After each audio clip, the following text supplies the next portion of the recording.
우리가 성경을 보면 참 성경이 좋은 하나님의 말씀이라서 읽을 때마다 들을 때마다 너무나 좋은데 의외로 부담스러운 말씀이 있습니다. 그 말씀이 바로 우리가 방금 읽은 요한계시록의 말씀입니다. 왜냐하면 이 요한계시록이 잘 해석이 되지 않습니다. 어렵습니다. 그리고 여기에 묵시와 또 예언, 상징적으로 기록된 그런 내용들이 많이 담아 있다 보니까 우리가 쉽게 이해하기가 쉽지가 않습니다. 그렇다고 해서 우리가 자칫 잘못을 해석을 하면 이것이 오히려 혼돈을 줄 수가 또 있고, 자칫 또 잘못하면 이단 시비에 걸릴 수도 있습니다. 그래서 해석을 잘해야 됩니다. 그러다 보니까 우리가 이 요한계시록을 잘 읽지를 않습니다. 그런데 이렇게 요한계시록을 보면 여기에 묵시나 예언만 있는 것이 아니라 하나님께서 이 요한계시록을 읽는 자에게 한 가지 더 약속을 해 주셨는데, 그것이 무엇이냐면 복을 주시겠다라고 약속을 하셨습니다. 우리 요한계시록 1장 3절 말씀 한번 같이 읽겠습니다. 시작. 이 예언의 말씀을 읽는 자와 듣는 자와 그 가운데에 기록한 것을 지키는 자는 복이 있나니 때가 가까움이라. 아멘. 자, 말씀을 방금 읽었는데 이 예언의 말씀, 즉 요한계시록의 말씀을 읽는 자와 듣는 자, 그리고 그 가운데 기록한 것을 지키는 자, 그 순종하는 자는 뭐가 있다? 복이 있다라고 했습니다. 복이 있다. 그러니까 우리가 하나님의 말씀을, 물론 요한계시록뿐만 아니라 모든 하나님의 말씀을 읽고 듣고 이걸로 끝내는 것이 아니라 우리는 하나님 말씀에 어떻게 해야 된다? 어떻게 해야 된다? 순종해야 된다라는 것입니다. 하나님 말씀을 지키도록 우리는 노력을 해야지 여기에 하나님께서 우리에게 복을 주신다라는 것입니다. 우리가 아무것도 하지 않고 순종하지도 않고 지키지도 않는데 하나님께 복을 생각한다는 것은 잘못된 생각입니다. 반드시 하나님께서는 너희가 해야지, 너희가 뭐뭐 해야지 여기에 합당하게 우리에게 복을 주신다라고 말씀을 하였듯이, 우리 성도님들은 늘 항상 하나님의 말씀을 가까이 하고 읽고 듣고 또 그 말씀에 순종해서 하나님 앞에 큰 축복을 받는 우리 성도님들 되시기를 바라겠습니다. 그래서 이 요한계시록은 위로의 책이에요. 어렵지만 우리에게 하나님께서 위로해 주고 있고, 또 이것은 삶 가운데 우리가 어떻게 신앙적으로 살아야 될지, 우리가 믿음을 가지고 어떻게 살아야 될지 알려주는 승리의 책이고, 아까도 말씀을 드렸지만 이 요한계시록은 축복의 말씀입니다. 그러니까 우리가 꼭 읽어야 될 말씀입니다. 물론 어렵습니다. 이해하기 쉽지 않습니다. 그러나 우리는 꼭 이 말씀을 소중하게 읽어야 할 책이라는 것입니다. 그리고 이 요한계시록은 정말 우리가 이 땅 가운데, 이 세상 가운데 어떻게 신앙생활을 해야 될지, 우리가 믿음 생활을 어떻게 해야 될지 알려주는 이 책이 바로 이 요한계시록의 책인데, 이 예수님께서는 이 초대 7교회를 통해서 우리가 신앙생활을 잘 해야 됨을 알려주고 있으면서 각 교회에서 이제 우리가 어떻게 주님의 일을 잘 감당해야 되는지, 이 사명의 메시지를 또 담고 있는 내용의 말씀이 바로 이 요한계시록의 말씀이라는 것입니다. 요한계시록을 보면 초대 몇 개의 교회가 나오죠? 7개의 교회가 나옵니다. 에베소 교회, 서머나 교회, 버가모 교회, 두아디아, 그리고 빌라델비아, 라오디게아, 그리고 마지막으로 이 사대 교회가 나옵니다. 자, 7교회 중에서 그 하나, 이제 사대 교회에서 지난번에는 제가 에베소 교회를 말씀을 드렸고요. 그리고 또 버가모 교회, 에베소 교회에서는 첫사랑을 회복해라 라는 말씀으로 말씀을 드렸어요. 그리고 버가모 교회에서는 적당주의 신앙에서 벗어나라, 너희가 해야 될 것은 너희가 가지고 있는, 우리가 가지고 있는 그 적당주의, 이 신앙에서 벗어나라에 대해서 말씀을 드렸습니다. 그리고 오늘은 이 사대교회에서, 이 사대교회를 통해서 하나님이 원하시는 교회가 무엇인지, 그리고 우리가 이 말씀을 통해서 이 땅 가운데 어떻게 살아야 될지 같이 또 이제 말씀을 나누고자 하려고 하는데요. 우리가 가끔씩 길을 가다 보면 우리 청소년 아이들이 주로 하는 이야기가 있습니다. 그들의 대화는 뭘로 시작하죠? 자, 욕으로 시작해서 욕으로 끝납니다. 그리고 그 욕 가운데는 뭐가 있어요? 죽을래? 라는 말이 있습니다. 참 많이 쓰죠. 죽을래. 자, 이 뜻이 무엇입니까? 누군가가 나한테 이렇게 이야기하면, 말도 안 되는 이야기를 하면 죽을래? 곧 이것은 까불지 마. 너 그러다가 나한테 한 대 터진다 라는 그런 의미가 있습니다. 저도 신학을 하기 전에는 이 말 상당히 많이 사용한 것 같아요. 그냥 껄핏하면, 마음에 안 들면 너 죽을래? 좀 자연스럽죠, 그죠? 죽을래?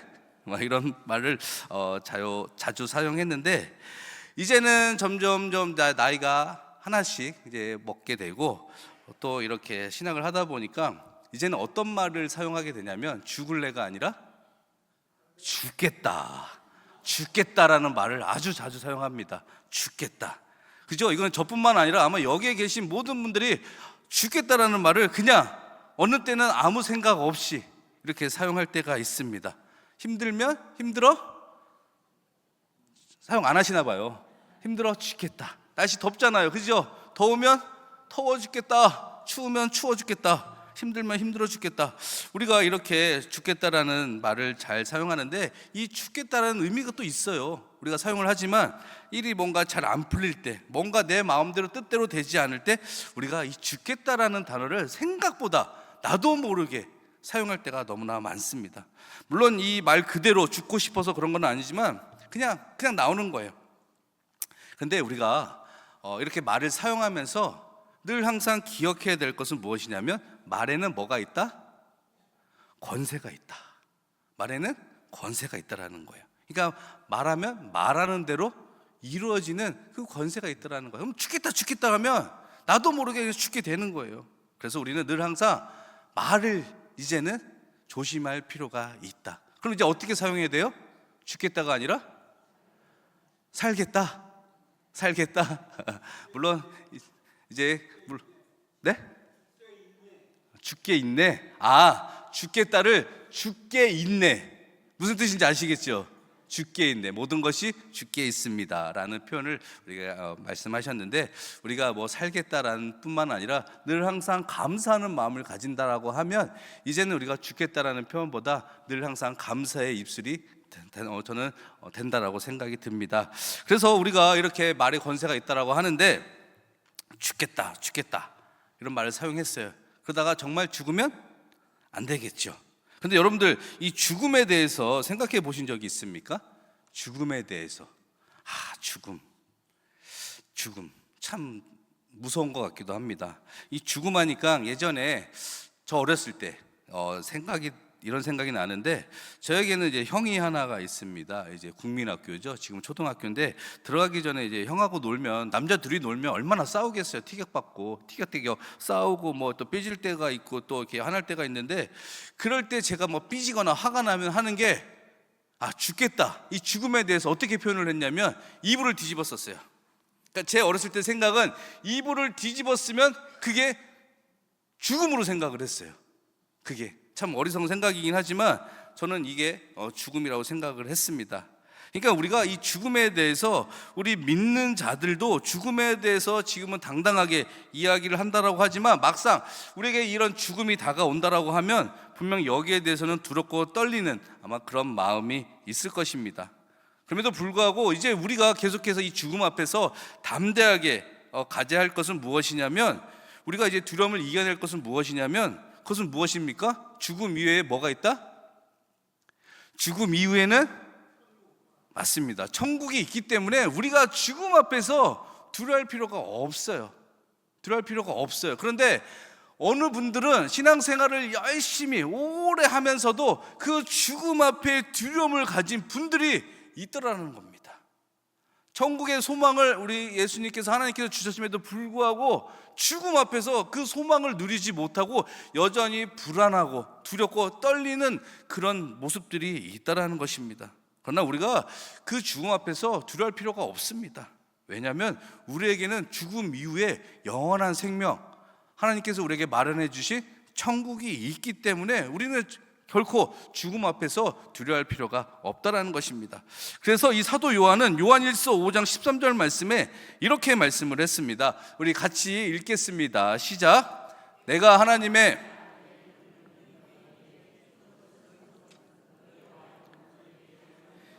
알게 하려 함이라. 아멘. 내가 하나님의 아들의 이름을 믿는 너에게 이것을 쓰는 것은, 하나님의 말씀을 기록한 것은 너희로 하여금 너에게 영생이 있음을 알게 하려 함이라. 그러니까 우리가 예수 믿으면 좋은 거예요. 예수 믿으면 우리가 구원받고 천국 가는 거예요. 그래서 우리가 예수를 믿을 때 온전한 마음으로 예수를 믿어야 합니다. 온전히 믿는다는 것은 무엇이냐면 내 안의 주인이 내가 아니라 예수님이 되어야 하는 거예요. 그것이 바로 온전히 예수님을 믿는 것입니다. 그러면 우리는 이제 예수님을 내 구주로 모시면 어떤 시련이나 환난이 닥쳐온다 할지라도 또한 죽음 앞에서 우리는 예수님으로 인해서 당당하고 두려움을 이기게 된다는 것을 꼭 기억하는 우리 성도님들 되시기를 바라겠습니다. 우리가 요한계시록에 보면 아까 초대 7교회가 나오는데 여기에는 칭찬을 받은 교회가 있고 또 책망을 받은 교회가 있고 또 둘 다 책망과 칭찬을 받은 교회가 있습니다. 그러면 오늘 우리가 읽은 이 본문, 이 사대 교회는 책망을 받았을까요? 칭찬을 받았을까요? 아니면 둘 다 받았을까요? 우리가 방금 읽었는데 뭘 받았을까요? 자, 이 사대 교회는 책망만 받은 교회입니다. 책망만. 왜 책망을 받았는지 우리 먼저 1절 말씀 한번 같이 읽겠습니다. 시작. 사대 교회의 사자에게 편지하라. 하나님의 7영과 7뼈를 가지신 이가 이르시되 내가 내 행위를 아노니 내가 살았다 하는 이름을 가졌으나 죽은 자로다. 아멘. 뭐라고 하고 있습니까? 왜 하나님께서 이 사대교회를, 교회인데 이 사대교회를 책망을 했냐면, 말씀해 보니까 내가 내 행위를 아노니 너가 살았다 하는 이름을 가졌으나 죽은 자로다 라고 말씀하고 있습니다. 그러니까 교회는 교회인데 이 교회는 살아있는 교회가 아니라 그냥 이름만 가지고 있는 교회라는 것입니다. 교회가 살아있다는 것은 무엇입니까? 성도들이 살아있다는 것과 같습니다. 성도들이 살아있다는 것은 예수님을 온전히 믿는 것이고, 또한 그것을 이루기 위해서 우리는 늘 항상 말씀과 기도 또한 예배가 살아있어야지 그것이 바로 성도가 살아있는 것이고 그 교회는 살아있는 교회라고 말씀을 할 수가 있습니다. 그러니까 겉모습이 아니라 그 중심을 보시는 하나님께서 교회를 진찰해 보니까, 이 사대교회를 진찰해 보니까 그 행실이 온전한 것이 없을 정도로 그냥 교회 이름만 있는, 그냥 다 죽었다라는 것입니다. 교회도 죽었고 성도도 죽었고 겉모습은 멀쩡히 살아있는 것 같은데 산 사람의 행동을 하지 않고 죽은 자처럼 되어 있다라는 것입니다. 그래서 이렇게 지금 말씀으로 표현하고 있는 것입니다. 교회에 살아있는 사람들이 산 사람의 행동을 하는 것이 아니라 마치 시체가 앉아있는 것처럼 그렇게 죽었다라는 것입니다. 그런데 이 사대교회가 이렇게 된 이유가 있습니다. 이 사대 지역은 섬유 산업이 아주 발전된 그런 지역이었습니다. 섬유 산업이 발전되다 보니까 우르로 아주 유명한 도시였고요. 그리고 사치를 좋아하게 됐습니다. 그리고 멋을 부리기 좋아했고요. 그리고 사금이 많이 채취되어서 보석 산업이 발달했어요. 그리고 여기에 이 사대는 아시아에서 최초로 은과 금을 화폐로 만들어 사용했던 지역이 이 사대교회입니다. 이 사대 지역입니다. 그리고 지리적으로는 삼면이 430m의 절벽으로 가로막혀 있습니다. 그러니까 이 도시는 적으로부터 침략을 받은 적이 거의 없습니다. 단 2번 받았는데 그만큼 이 난공불락의 도시였습니다. 그러니까 종교적으로나 다른 교회처럼 이단의 공격이나 핍박이 없는 이 사대 지역에 그곳에 교회가 세워졌습니다. 근데 문제가 무엇이었냐면 그런 지역에 침략을 받지 않는 그 지역에 이 사대 교회는 무사 안일주의에 빠진 것입니다. 그러니까 이 사대 교회 사람들, 이 사대 지역 사람들은 이제 사치가 있고 또 잘 살다 보니까 그 마음 가운데 뭐가 생겼냐면, 늘 항상 우리는 배부르면 생기는 게 있죠. 뭐가 생기죠? 배부르면, 등 따시고 배부르면 생기는 것이 있는데 그것이 바로 게으름입니다. 게으름. 나태해지는 겁니다. 나태. 그러니까 이 사대 지역의 사람들 뿐만 아니라 이 사대 교회에 다니는 사람들이 너무나 이 지역이 발달하다 보니까, 이제 배가 든든하다 보니까 나태해지고 또 게으르고, 그러니까 이것이 바로 교회 안까지 들어오게 된 겁니다. 그러니까 그들에게는 그 마음 가운데는 이 평안함과 부요함만 있었습니다. 결국에 이것은 무엇입니까? 성도는 잘 살게 되어져 있어요. 또 평안함이 있고 부유함이 있어요. 근데 하나님과의 영적인 그런 호흡은 끊어진 것입니다. 우리가 이 영의 호흡을 하지 않으면 어떻게 됩니까? 살아갈 수가 없어요. 살아갈 수가 없어요. 그러니까 이 사대교회는 그런 호흡이 끊어진 하나님과 이 단절된 신앙생활을 하고 있었기에 하나님께서 보시고 이 교회는 살아있는 것 같은데 죽은 교회다라고 말씀하고 있는 것입니다. 결국에 교회는 교회지만 하나님이 없는 교회예요. 하나님의 중심이 없는 교회예요. 예배를 드려도 누가 대상인지 모르는 거예요. 예배를 드리는 대상이 누구입니까? 바로 하나님이십니다. 그러니까 우리가 그런 목적을 가지고 예배를 드리고 하나님을 향해서 예배를 드려야 되는데, 이 사대교회는 게으름과 나태, 무사 안일주의로 인해서 하나님을 향해서 예배를 드리는 것이 아니라 그냥 형식적인 예배를 드린 겁니다. 어떻게 하면 하나님께 감동을 시킬까가 아니라 어떻게 하면 내 자신이 더 돋보일까라는 그런 마음을 가지고 사람들에게 보이기 위한 그런 예배를 드렸다는 것입니다. 그러니까 하나님의 눈으로 보면 그 자리에 아무리 사람들이 많이 모여 있어도 산 사람이 하나도 없고 그냥 마치 그냥 시체들이 앉아서 예배하는 것 같다라고 말씀하고 있는 것입니다. 여러분, 시체들의 세 가지 특징이 있습니다. 시체, 첫째는 생동감이 없습니다. 당연히 죽었기 때문에 생동감이 없어요. 또 행동도 없고 반응도 없고 감격도 없습니다. 두 번째로는 성장이 없습니다. 사람이 살았을 때는 육체지만 죽으면 그냥 시체가 됩니다. 육체는 시간이 지날수록 우리는 자라서 성장하지만 죽은 시체는 시간이 지날수록 썩어가고 악취가 진동하게 됩니다. 그리고 세 번째로는 어떠한 영향력을 미치지 못합니다. 이것이 바로 시체입니다. 그러니까 이러한 편안함과 안일함이 그 사대교회, 하나님이 만드신 그 초대 7교회 중에 이 사대교회를 죽게 한 원인이 된 것입니다. 우리도 이럴 때가 있습니다. 신앙생활 하다 보면 나도 모르게 게으르고 나태해지고, 늘 항상 제가 얘기하지만 교회만 다닌다라고 해서, 열심히 다닌다라고 해서 신앙이 내가 믿음이 좋다라는 그런 마음을 가지고 신앙생활을 하는 그런 모습들이 있다라는 것입니다. 우리가 결국에 이런 생각을 가진다면 이미 우리의 마음은 게으르고 나태해진 것입니다. 그러다 보니까 이제 하나님 믿는 것에 감동이 없어요. 그냥 의무만 남았어요. 그냥 교회 다니는 것도 의무적으로 다니게 되고, 왠지 주일날 빠지면 뭔가 마음이 불편해. 교회에 와서 정말 즐겁게 하나님을 위해서 감동을 주고 하나님만을 위해서 예배를 드려야 되는데 그게 안 되는 거예요. 그게 안 되는 거예요. 그러다 보니까 이제는 죄를 지어도 그냥 상관이 없어요. 죄를 지어도 상관이 없어요. 그게 뻔한 죄임에도 뻔히 알고 있는데 거기에 대해 무감각해지고 감각이 없어지는 거예요. 이것이 바로 안일함과 게으르고 나태해서 오는 그런 잘못된 생각들이 우리의 신앙으로 자리 잡혀지게 된다는 것입니다. 여러분, 하나님 마음에 합한 사람 다윗을 한번 보시기 바랍니다. 그가 힘들고 지쳐 있을 때는 늘 항상 하나님을 찾았습니다. 늘 항상 이 다윗의 삶은 하나님만 바라보는 삶이었습니다. 하나님만 의지하는 그런 삶을 살았습니다. 그런데 이 다윗이 이제 마음이 편안해지고 나라를 어느 정도 안정하게 다스리니까 밧세바로 하여금 범죄를 저지르게 됩니다. 그 범죄를 저지르면서 다윗은 그것이 죄악인지 털끝 하나 생각하지 못했습니다. 그리고 결국에는 이 밧세바의 남편을 전쟁터에서 죽게 했습니다. 우리가 신앙생활 하다 보면 꼭 이런 분들이 있어요. 어떤 분들이 있냐면 우리 주변에 생활에 여유가 생기면 신앙생활 열심히 하겠습니다, 뭐든지 하겠습니다, 봉사하고 헌신하겠습니다 라고 이야기를 합니다. 그런데 그렇게 얘기하시는 분들, 그렇게 말하시는 분들 대부분 보면 정말 환경이 주어지면 잘할까요? 잘할까요? 못할까요? 못할까요? 어떠신 것 같아요? 우리 그렇게 얘기하잖아요. 뭔가 봉사하세요, 헌신하세요 라고 얘기하면 조금 있다가 좀 제 생활이 나아지면 할게요.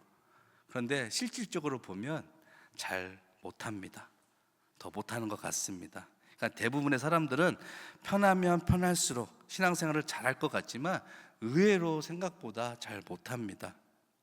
그래서 이제 어느 정도 생활이 안정이 되면 어떤 현상이 일어나게 되냐면, 이제 신앙생활보다는 이제 연휴가 겹치면 거의 다 놀러 가는데 다른 곳에 신경을 빼앗는 그런 경우가 많이 있게 됩니다. 그러다 보니까 한 번 정도는 괜찮겠지. 그러니까 뭐든지 이 한 번이 문제예요.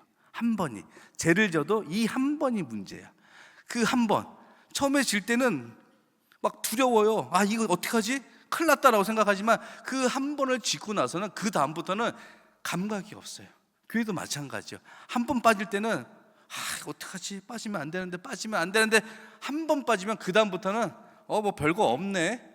이제 계속해서 빠지게 되는 거예요. 한 번 빠졌으니까 괜찮지, 뭐 누가 뭐라고 하지 않지. 그러니까 결국에는 살아있는 것 같으나 우리의 영혼은 죽은 상태가 되어져 있는, 몸은 살아있는데 그냥 영혼은 죽어있는 그런 사람이 되어버리게 된다는 것입니다. 그래서 우리는 신앙생활을 하면서 이러한 부분을 정말 조심해야 돼요. 이제 내가 생활이 조금 나아졌다라고 해서 신앙생활을 절대로 게을리해서는 안 되는 거예요. 오히려 나으면 나을수록 우리는 더욱더 더 열심히 해야 돼요. 더욱더 주님 앞에 나와서 예배드리고 더욱더 주님 앞에 나와서 기도하고 늘 항상 하나님 말씀을 가까이 해야 돼요. 우리가 게을리해서는 안 된다는 것입니다. 그 안일함과 나태에 빠져서는 절대로 우리가 신앙생활을 온전히 이룰 수가 없습니다. 제가 이 말씀을 준비하면서 이 사대 지역의 이 자료를 찾아보니까 아까도 말씀드렸지만 여기는 난공불락의 성으로 되어져 있습니다. 이 고지대에 있어서 어느 이 나라도 침략을 할 수 있는 그런 지역이 아닙니다. 아까도 딱 이 사대 지역에 이 2번 점령을 당했는데 이 가파른 지역에 이제 사람들이 침략을 하지 못하니까 거기에 보초병, 그러니까 경비병을 세우지 않았던 거예요. 이 절벽이 가파르고 올라올 수 없을 거라고 생각을 했습니다. 그래서 거기다가 경비병을 세우지 않았는데 거기에 이 경비병이 없는 걸 알고 다른 나라에서 거기를 올라와서 그 지역을 점령했어요. 그러니까 그 안일함 때문에 거기에 보초병 한 명만 있었어도 그 성이 침략을 당하지 않았을 것입니다. 그래서 이 주석가들은 예수님께서 이 사대교회를 향해서 깨어 있으라고 경고하신 이 배경이 바로 이 이야기와 관련이 있다는 것입니다. 그래서 상상이 잘 안 가죠. 왜 이 지역이 이렇게 됐고 이 사대교회가 왜 이렇게 됐는지 우리 사진을 한번 통해서 보겠습니다. 자, 저기를 보면 터가 엄청 넓죠. 자, 저기 터가 엄청 넓은데 저 터는 아데미 신전입니다. 근데 그 옆에 조금 밑에 조그만 게 이 교회가 있어요. 저게 이 사대 교회입니다. 다른 사진 하나 보여주세요. 자, 요게 바로 사대 교회입니다. 아시겠어요? 나중에 성지순례 가면 꼭 보게 될 텐데 저 큰 터는 우상의 신전이에요. 아데미 신전이에요. 근데 그 옆에 사대 교회 저렇게 조그맣게 있는 거예요. 여러분 어떤 느낌이 오세요? 어떻게 보면 그 신전 옆에서 꿋꿋하게 교회를 지키는 거, 살아있는 것 같은데 오히려 그 신전 때문에 죽은 교회가 되어버린 것 같은 그런 느낌이 들지 않습니까? 참 희한하죠, 그죠? 근데 저 교회에 사람들이 많이 다녔을까요? 아니면 정말 저 교회에 우상을 섬기는 사람들이 많았을까요? 어떤 것 같아요? 그 신전 옆에 저 조그맣게 교회가 있어요. 어떤 것 같아요? 뭔가 말씀을 잘 지켰던 것 같아요? 아니면 제가 생각했을 때는 왔다 갔다 한 것 같아요. 교회도 갔다가 저 신전에도 갔다가, 그러니까 하나님께서 책망하신 것입니다. 저기 있는 다니던 사람들이 행위가 별로 유익하지 않았던 거예요. 때로는 우상을 섬기기도 하고 또 때로는 교회도 가고. 그래서 예수님께서는 이 사대교회를 내버리지 아니하시고 그래도 하나님의 교회인데 하나님께서 보실 때는 국률의 마음을 가져서 어떻게 하면 저 교회가 살아날까? 라고 해서 그 살아날 수 있는 방법을 알려주셨습니다. 오늘날 우리에게도 똑같이 해당되는 말씀인데 우리 본문 말씀 2절에서 3절 말씀 한번 같이 읽겠습니다. 시작. 너는 일깨어 죽게 된 것을 굳건하게 하라. 내 하나님 앞에 내 행위에 온전한 것을 찾지 못하였노니 그러므로 내가 어떻게 받았으며 어떻게 들었는지 생각하고 지켜 회개하라. 만일 일깨지 아니하면 내가 도둑같이 이르르니 어느 때 내게 이르는지 내가 알지 못하리라. 아멘. 이 사대교회의 책망을 통해서 살아날 수 있는 이 방법, 이 교훈이 무엇이냐면 말씀을 통해서 첫 번째로 우리가 먼저 일깨워야 한다는 것입니다. 일깨워야 한다는 것. 곧 이것은 무엇입니까? 영적으로 우리가 깨어 있으라는 것입니다. 그냥 육체가 깨는 것이 아니라 우리의 영이 깨어 있어야 된다는 것입니다. 지금 내 자신의 신앙의 모습이 어떠한지 잘 보고 여기에 경각심을 가지고 제대로 살펴서 우리는 늘 항상 깨어 있어야 된다는 것입니다. 아니란 생각을 버리라는 것입니다. 즉 늘 항상 하나님 말씀 가운데 은혜를 가지고 날마다 하루하루를 새롭게 하나님의 말씀을 가지고 시작하라는 것입니다. 그 두 번째로는 내가 어떻게 하나님의 은혜를 받았는지 기억해야 된다는 것입니다. 여러분들 하나님의 은혜를 받았을 때 기억하십니까? 내가 어떻게 하나님께 은혜를 받았는지 기억하세요? 기억하셔야 돼요. 왜? 거기에 감동이 있어요. 첫사랑을 회복하라는 거예요. 결국에 그 받았던 은혜, 하나님께서 나에게 부어주셨던 그 은혜를 가져야지 우리가 더 앞으로 신앙생활하는데 더 도움이 된다는 것입니다. 그러니까 그 뜨거웠던 첫사랑 가졌을 때 얼마나 뜨거웠어요. 그죠? 뭔가 마음에 막 불끈 이 열정이 솟아오르고 어떻게 하면 주님 앞에 온전한 모습으로 내가 나아갈까, 어떻게 하면 예배를 더 드릴까, 하나님 말씀이 막 눈앞에 들어오고 그런 모습을 가지고 신앙생활을 하라는 것입니다. 그래야지 신앙이 계속해서 성장하고 자라가고 그리고 나서 열매를 맺는 거예요. 우리가 그걸 하지 않으면 그냥 머물게 되는 거예요. 그냥 안일한 주의에 그럼 빠져서 내가 잘하고 있는지 못하고 있는지 그것을 분간하지 못하게 된다는 것입니다. 그래서 우리가 내가 신앙이 혹시라도 잘못하고 있으면 여기에 대해서 말씀을 통해서 뭐라고 말씀하고 있죠? 회개하라고 그랬어요. 회개는 죄를 뉘우치는 것 동시에 똑같은 죄를 짓는 게 지어서는 안 되는 것이고 그 길로 가서는 안 되는 것이고 돌아가는 거예요. 내가 무사 안일주의 안일한 신앙을 가지고 회개를 했다면 똑같이 그 길로 가는 것이 아니라 이 반대쪽으로 가야 된다는 것입니다. 열심을 다해야 되는 것이고요, 하나님을 향해서 최선을 다해야 하는 것이 그게 회개라는 것입니다. 단순히 제사함만을 가지고 회개라고 말하는 것이 아닙니다. 당연히 제사함, 회개죠. 그 길에 똑같이 서지 않는 게 바로 회개라는 것입니다. 근데 깨어있지 않으면 예수님께서 도둑같이 온다라는 것입니다. 그래서 우리가 이제 신앙생활을 하면서 이 사대교회가 가졌던 이 안일한 신앙에서 꼭 벗어나는, 또한 벗어나서 깨어있는 우리 성도님들 되시기를 바라겠습니다. 결국에 깨어있으라는 것은 무엇입니까? 너희가 영적으로 깨어있으라는 것입니다. 영적으로 깨어나기 위해서는 뭘 해야 됩니까? 우리가 영적으로 깨어나기 위해서는 두 글자, 기도해야죠. 다 아시잖아요. 그죠? 영적으로 깨어나기 위해서는 우리가 해야 될 것은 기도라는 거예요. 기도. 다 알면서 왜 다 하시죠? 다 하시잖아요. 이것이 바로 깨어있는 것입니다. 그러니까 안일한 신앙에서 벗어나고 내가 정말 하나님 앞에서 내 모습이 온전한 모습으로 설 수 있는 그 유일한 길이 바로 기도밖에 없다는 것을 꼭 기억하는 우리 성도님들 되시기를 바라겠습니다. 그것이 우리의 영혼이 살아나는 거예요. 우리의 영혼이 어떻게 살아나겠습니까? 우리의 영혼이 호흡을 하지 않으면 하나님과의 관계가 잘 유지가 되지가 않아요. 얼마나 답답한지 몰라요. 저는 막 그런 경험을 해봤어요. 너무 이게 꽉 막혀서 어느 때는 기도가 나오지가 않아요. 제가 그래서 어떻게 기도했냐면 살려달라고 기도했어요. 하나님 살려주세요. 기도가 안 돼. 호흡이 안 터져. 살려주세요. 그런 기도를 얼마나 많이 했는지 몰라요. 그러니까 여러분들, 우리의 영혼이 살기 위해서는 기도밖에 없음을 믿습니다. 그래서 기도하는 것, 기도는 단순히 내 소원을 이루기 위해서 기도하는 것이 아니라 내 영혼이 살아나기 위해서 기도하는 것입니다. 이것이 바로 깨어 기도하는 것입니다. 이 베드로 후서에 보면 베드로도 마지막 때에 근신하여 깨어 기도하라고 말씀하고 있습니다. 그래서 다시 한번 우리가 정말 안일한 그런 신앙생활에서 벗어나기 위해서, 또한 우리의 영혼이 살기 위해서 우리가 해야 될 것은 기도밖에 없음을 꼭 기억하시는 우리 성도님들 되시기를 바라겠습니다. 우리가 기도하지 않으면 우리는 늘 항상 연약한 존재이기 때문에 여전히 이 세상의 이 사단 마귀가 우는 사자같이 우리를 덤벼들어서 우리를 자꾸 넘어뜨리려고 해요. 야, 교회 한번 가지 마, 한번 빠져도 돼. 계속해서 그 연약한 틈을 노리고 있어요. 이렇게 틈을 이렇게 보고 있다가 이 사탄 마귀는 꼭 그 연약한 틈을 누른다니까요. 그래서 계속해서 반복되는 그 죄를 계속 짓는 거예요. 그 연약함을 계속해서 공략을 하다 보니까 그걸 메꿀 수 있는 힘이 바로 기도밖에 없다라는 것입니다.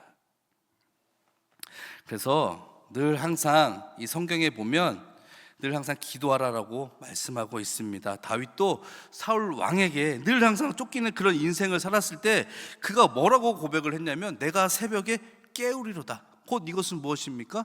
내가 새벽마다 하나님을 찾습니다. 내가 하나님 앞에 나와 부르짖습니다 라고, 이렇게 다윗은 늘 항상 그런 삶을 살았습니다. 예수님도 이 다가오는 십자가 앞에서 이 자고 있는 제자들에게 이렇게 얘기했잖아요. 제발 너희는 졸지 말고 깨어 기도하라고. 한시라도 너희는 어떻게 계속해서 자고 있느냐. 3번이나 그래서 3번이나, 이 한심한 놈들아. 그래서 늘 항상 기도에 감사함으로 깨어있는 우리 성도님들 되시기를 바라겠습니다. 그래서 이제 이 사대교회 같은 신앙, 죽은 신앙을 가지고 있다면 이제 우리 자신을 위해서 깨어 회개함으로써 더욱더 주님 앞에 온전한 모습으로 서는 우리 성도님들 되시기를 바라겠습니다. 근데 또 성경을 보니까 이렇게 말씀하고 있습니다. 우리 4절 말씀 한번 같이 읽겠습니다. 4절 말씀입니다. 시작. 그러나 사대에 그 옷을 더럽히지 아니한 자 몇 명이 내게 있어 신옷을 입고 나와 함께 다니니 그들은 합당한 자인 연고라. 아멘. 그 죽은 것 같은 데서도 살아있는 자가 몇 명이 있었다라는 것입니다. 그 안에서도 열심히 하나님을 향해서 신앙을 지키는 사람들이 있어서 그 사람들에게 예수님께서 신옷을 입고 나와 함께 다르리니 라고 약속을 하셨습니다. 그리고 5절에서도 이렇게 말씀하고 있는데, 우리 5절 말씀도 같이 읽겠습니다. 시작. 이기는 자는 이와 같이 신옷을 입을 것이요 내가 그 이름을 생명책에서 결코 지우지 아니하고 그 이름을 내 아버지 앞과 그의 천사들 앞에서 시인하리라. 아멘. 살아있는 그런 신앙의 상태를 계속해서 유지하고 잘못된 거에 대해서 회개하고 깨어 기도하면 너희가 신옷을 입을 것이고 그 이름을 어디에? 생명책에 결코 지우지 아니하리라.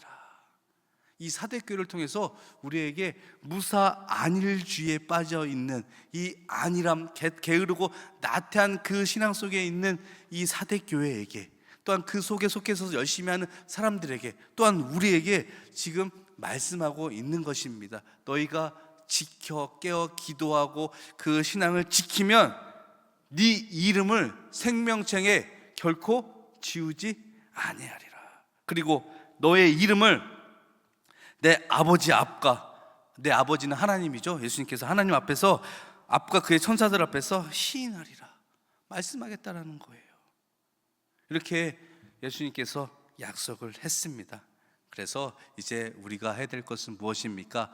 혹 내가 신앙생활을 하면서 내 자신이 지금은 안일한 모습으로 하고 있는지, 아니면 영적으로 죽어 있는지 돌아보고 이제 안일한 주의가 아니라 정말 하나님 앞에 온전한 모습으로 또한 깨어 기도함으로써 이러한 은혜와 이러한 축복을 받는 우리 성도님들 되시기를 바라겠습니다. 게으르지 않도록, 나태하지 않도록 믿음의 신앙을 꼭 지키는 우리 성도님들 되시기를 바라겠습니다. 그러면 하나님께서 분명하게 말씀하셨습니다. 서두에 말씀을 드렸죠. 이 말씀을 읽고 듣고 지키는 자는 뭐가 있다? 복이 있다.